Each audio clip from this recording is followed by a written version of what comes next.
லக்ஷ்மிபதி வேலூர். இன்றைக்கு பங்குனி உத்திரம். மாதங்களில் 12வது மாதம் பங்குனி, 12வது நட்சத்திரம் உத்திரம். பௌர்ணமியோடு கூடி வருகின்ற இந்த உத்திர திருநாளில்தான் தெய்வங்கள் எல்லாம் திருமணம் செய்து கொள்ள இந்த நாளை தேர்ந்தெடுத்தார்கள் என்பது இதனுடைய பெருமையை நீங்கள் உணர்ந்து கொள்ளலாம். அப்படிப்பட்ட இந்த புண்ணிய திருநாளில் முருகப்பெருமானுக்கும் தெய்வ யானைக்கும் திருப்பரங்குன்றத்தில் திருமணம் நடைபெற்றது என்பதையும், அதே மாதிரி ரங்கமன்னார் பெரியதையாருக்கு ஸ்ரீரங்கத்திலே திருமணம், மீனாட்சிக்கும் சுந்தரேஸ்வரருக்கும் மதுரையிலே திருமணம். நீங்கள் ஒவ்வொன்றா நம்ம சொல்லிக்கொண்டே போகலாம். மகத்தியர் லோபமுத்திரையினுடைய திருமணம், ராமர் சீதையினுடைய திருமணம், இப்படி திருமணங்கள் நடைபெற்று நமக்கெல்லாம் மங்களங்கள் அருள்கின்ற நாள். அந்த தெய்வ திருமணங்களே ஆலயங்களுக்கு சென்று பார்க்கின்ற போது கல்யாண தடைகள் நீங்கும், நல்ல குழந்தை பேர், மங்களங்கள் உண்டாகும் என்பதெல்லாம் வரலாறு. அதனால் இன்றைக்கு உலகெங்கிலும் வாழ்கிற இந்து சமய சார்பு உடையவர்கள், சனாதன தர்மத்தை பின்பற்றுபவர்களுக்கெல்லாம் இது ஒரு மிகப்பெரிய புண்ணிய திருநாள். இந்த பௌர்ணமி உத்திரம், இந்த பங்குனி உத்திரம் பௌர்ணமியோடு கூடிய உத்திரம்.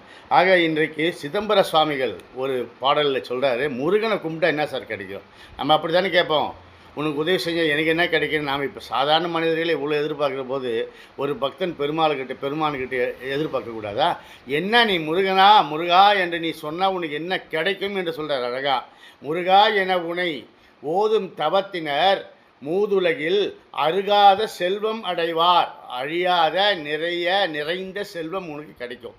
முருகா என்று ஓதுகின்ற உனக்கு முருகப்பெருமான் அழியாத செல்வத்தை கொடுப்பார். வியாதி அடைந்து நையார், எந்த வியாதியும் உன்னை அணுகாது, உனக்கு நோய் நொடி இருக்காது. நோய் நொடி நீ துன்புற்று கஷ்டப்பட வேண்டிய அவசியம் உனக்கு கிடையாது. ஒரு காலமும் துன்பம் எய்தார், ஒரு காலத்திலே உனக்கு துன்பம் என்பது நெருங்காது. அது மட்டுமா, பரகதி உற்றிடுவார்.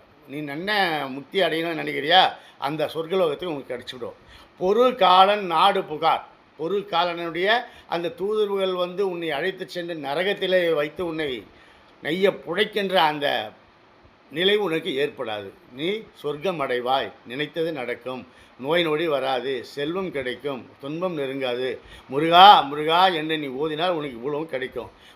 முருகா என்று உள்ளம் கசிந்து உருகுபவர்கள் இவ்வுலகில் குறையாத செல்வத்தை அடைவார்கள். நோய்களாலே இன்னல் அடைய மாட்டார்கள், ஒரு காலத்திலும் துன்பம் எய்த மாட்டார்கள். யம தூதுவர்களால் துன்பமுற்று பாவிகள் செல்லும் நரகத்திற்கும் செல்ல மாட்டார்கள். ஆகவே முருகா என்று ஓதுவோம். இந்த பங்குனி உத்திரத்திலே நாம் பல பேறுகளை பெறுவோம். நன்றி, வணக்கம்.